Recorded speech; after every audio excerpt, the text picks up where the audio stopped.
ఫిబ్రవరి 7వ తేదీలోగా తెలంగాణ ముఖ్యమంత్రి ఎస్సీ వర్గీకరణపై స్పష్టమైన ప్రకటన చేయాలని ఎంఆర్పీఎస్ జాతీయ అధ్యక్షులు మున్నంగి నాగరాజు డిమాండ్ చేశారు.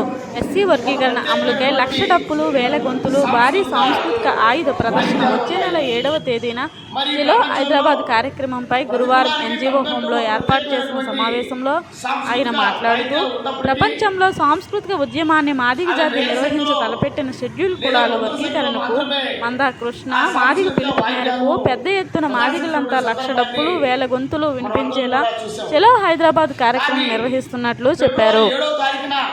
కార్యక్రమంలో ఎంఆర్పీఎస్ జిల్లా అధ్యక్షుడు Lopinti Tejeswararao, Uttarandhra MRPS in-charge Rana Srinivasarao, MSP అధ్యక్షులు, SC ST vigilance monitoring committee సభ్యులు దాసరి తిరుమలరావు, మన్యం జిల్లా ఎంఆర్పీఎస్ ఇన్ఛార్జ్ బోస్ మన్మథరావు, ఇందవ నారాయణరావు, లోపింటి కృష్ణ, కంటిపాక హేమశేఖర్, దీర్ఘాస్ హరి, కానుకూర్తి గోవింద, పూర్మాన భారతి, కంటిపాక రాధాకృష్ణ, నవిరి రాజు, ఎందవ రవి, గొంటి పాలయ్య తదితర మాదిగలు పెద్ద ఎత్తున పాల్గొన్నారు.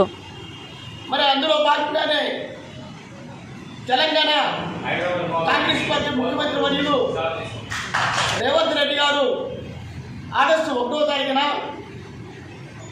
గౌరవ సుప్రీంకోర్టు 7 సభ్యుల రాజ్యాంగ ధర్మాసనం వర్గీకరణకు అనుకూలంగా తీర్పును వెలువరించడం జరిగింది. రాష్ట్ర ప్రభుత్వాలే ఆర్టికల్ 14, ఆర్టికల్ 15, ఆర్టికల్ 16 ప్రకారం వర్గీకరణ చేసుకోవచ్చని చెప్పేసి గౌరవ సుప్రీంకోర్టు ఒక సంచలనాత్మకమైనటువంటి తీర్పును వెలువరించడం జరిగింది. మరి సుప్రీంకోర్టు ఆగస్టు 1వ తారీఖున తీర్పు ఇచ్చిన వెంటనే తెలంగాణలో అసెంబ్లీ సాక్షిగా రేవంత్ రెడ్డి గారు టీవీలో ఆ వార్తను ప్రత్యక్షంగా విని, రేవంత్ రెడ్డి గారు ఈ దేశంలో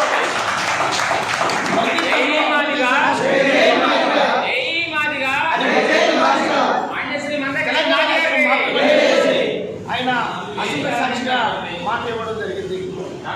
ఆయన మరొక మాట కూడా అన్నాడు, వర్గీకరణ చట్టబద్ధత విషయంలో ఏదైనా కొంత లోపంగా జరిగితే అవసరమైతే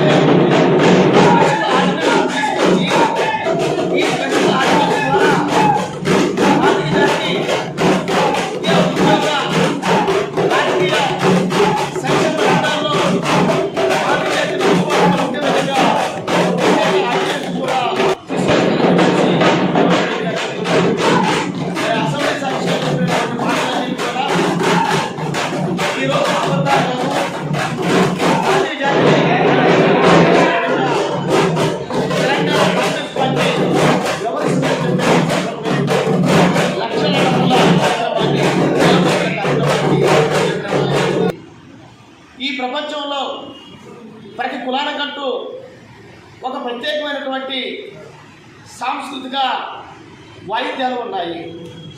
మరి ఈ ప్రపంచంలో ప్రతి కులానికి తమకంటూ ఒక ప్రత్యేకమైనటువంటి సాంస్కృతిక వాయిద్యాలు ఉన్నప్పటికీ అవి వేల సంఖ్యలో లేదా వందల సంఖ్యలో మాత్రమే ఆ సాంస్కృతిక వాయిద్యాలను ప్రదర్శించినటువంటి సందర్భాన్ని మనం అందరం కూడా చూసాం. కానీ ఫిబ్రవరి 7వ తారీఖున వేల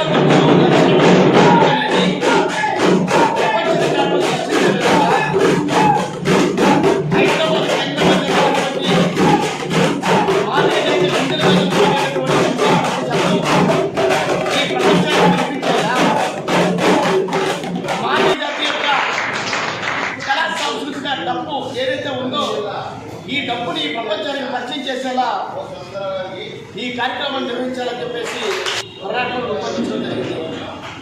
మరి అందులో భాగంగానే తెలంగాణ కాంగ్రెస్ పార్టీ ముఖ్యమంత్రి వర్యులు